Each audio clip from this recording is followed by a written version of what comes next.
വ്യവസായ മന്ത്രി പി രാജീവിന്റെ വസതിയിലേക്ക് യുവമോർച്ച പ്രതിഷേധ മാർച്ച് നടത്തി.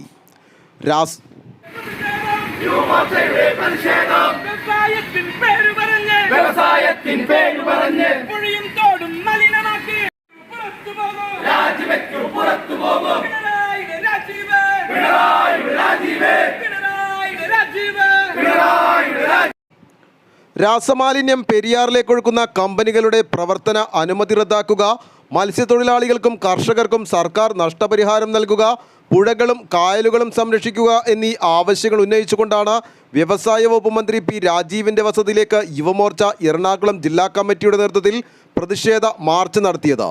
സൗത്ത് കളമശ്ശേരിയിൽ നിന്നും ആരംഭിച്ച പ്രതിഷേധ മാർച്ച് മന്ത്രിയുടെ വസതിക്ക് സമീപം കുസാറ്റ് റോഡിൽ പോലീസ് തടഞ്ഞു.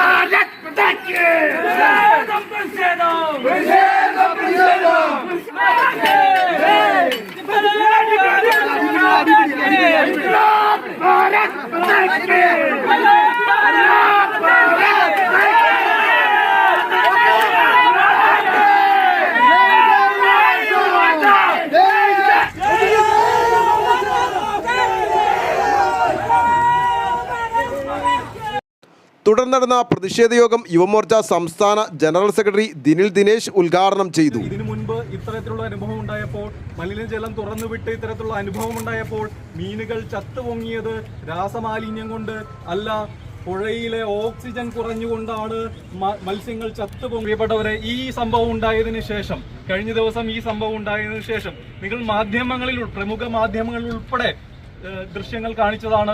അവിടുത്തെ നമ്മുടെ പാതാളത്തെ ഷട്ടർ തുറന്ന സമയത്ത് വലിയ രീതിയിൽ കളർ വ്യത്യാസത്തോട് കൂടിയിട്ട് പുഴയിലേക്ക് ഇത്തരത്തിലുള്ള രാസമാലിന്യങ്ങൾ ഒഴുകുന്നത് നിങ്ങളുടെ എല്ലാ മാധ്യമങ്ങളിലും വീഡിയോ കാണിച്ചതാണ്. പക്ഷേ ഇപ്പോഴും വരാൻ വേണ്ടി പോകുന്നു. ഇന്ന് രാവിലെ മുതലുള്ള മാധ്യമങ്ങളുടെ ചർച്ച, ഗവൺമെന്റ് ഭാഗത്ത് കേൾക്കുന്നത് രാസമാലിന്യം ഈ പുഴയിൽ കലർന്നിട്ടില്ല. യുവമോർച്ച ജില്ലാ പ്രസിഡന്റ് വൈശാഖ, ദിനിൽ ദിനീഷ്, രവീന്ദ്രൻ, സന്ദീപ് നന്ദനം, ബിപിൻ രാജ്, ഗോപു പരമശിവം, കണ്ണൻ തുരുത്ത്, അനുരൂപ, വിഷ്ണുപ്രസാദ് തുടങ്ങിയവർ നേതൃത്വം നൽകി. News desk Kalamassery.